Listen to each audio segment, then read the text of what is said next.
Today on PhotowalksTV, we are headed to Nova Scotia's most visited and photographed fishing village. It's a must-see for any Nova Scotia visitor, the tiny and so cute Peggy's Cove. This is one of the top tourist spots in the province of Nova Scotia, if not the top. Main attraction is right over there, Peggy's Point. Unusual in that 700,000 people come to visit here every year, and only about 30 live here for real. And we met up with one of them, our Airbnb landlady, whose family owns the local restaurant. Nicole, I so wanted to meet somebody who lived, one of the 30 people that live in Peggy's Cove. You're one of them, right? Okay, so the first question is, do you know the other 29? I do. Can you name them? I'd have to go in order. Judy, Lauren, Lori, Ella, my dad, me, my spouse, Andrew, and Oakley, Janice and Scott, Sheila. Okay, I believe you. And my best photo tip, and stop if you heard this one before, is get here early, get here late. Particularly get here early. The buses in the busy months of May to October, they dump hundreds and hundreds and hundreds of people all day long, pretty much from 10 o'clock till 3. So if you can get here before them, you'll have a shot without crowds in them. And of course, you'll just enjoy the experience a lot more. Sunset gets a few more people, but not as many as midday. Okay. Going down the road. What's it like living here? It's great. I love living here. It's very small, and everybody knows that we do. No secrets. What's the best time of the day here? Sunset after most tourists have gone, and you can enjoy the place, and the sunsets are really beautiful. Best time to photograph the lighthouse would be sunset? Yeah. And especially if there's a couple clouds in the sky.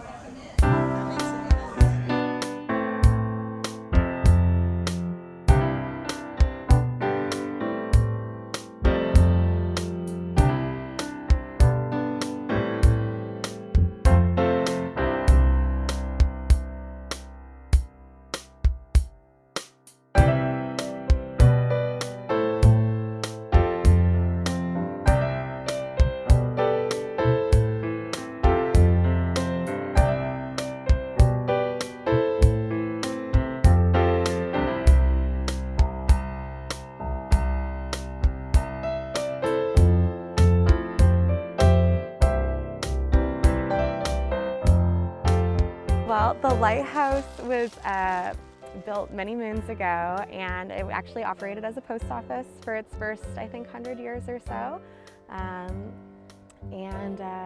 Yeah, the Lighthouse is just really iconic. It's kind of one of the #1 things that people see when they look up Canada even. It pops up pretty quickly. Could you introduce me to Peggy? I couldn't. She's long gone. She's long gone? Yeah. Who was Peggy? Well, there's two stories. So Peggy's Cove is on St. Margaret's Bay, and Peggy is short for Margaret. So that's like the official.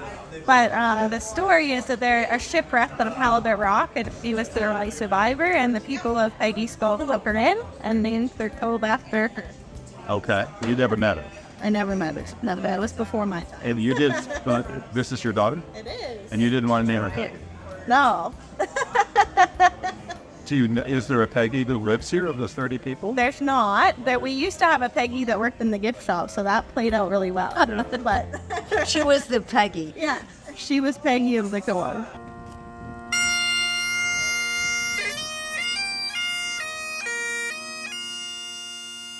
Well, this is Nova Scotia, and that's Latin for New Scotland.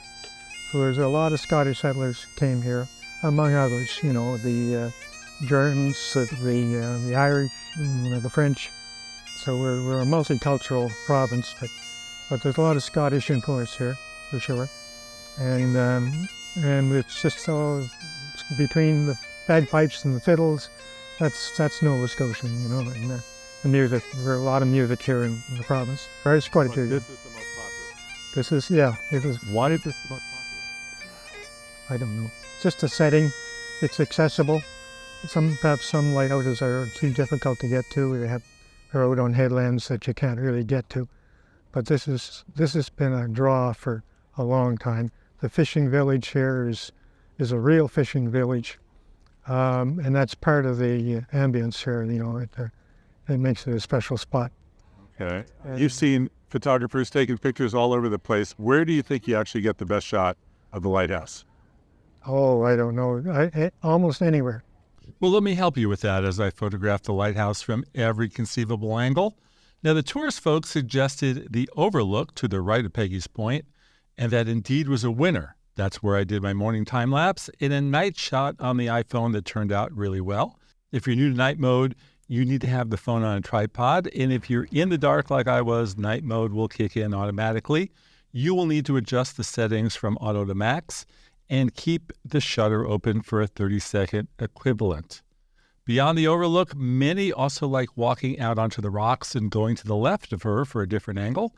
One really popular shot is getting the reflection of Peggy's Point in a puddle, and that could be had by climbing down into the rocks, which I did, but be sure to be careful. They can be slippery, and if the waves are crashing, they can get you and pull you right in.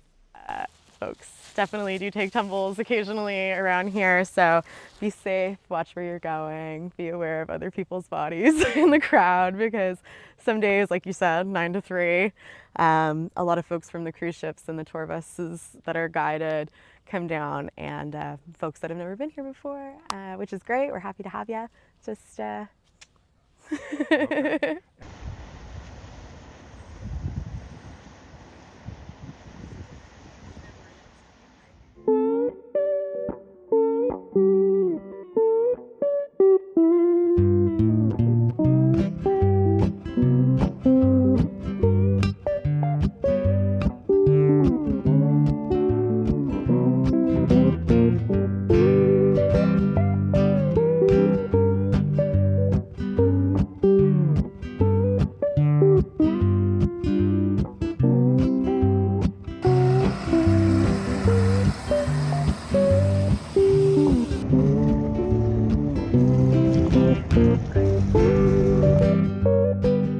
And that concludes 3 days for us in Peggy's Cove, Nova Scotia.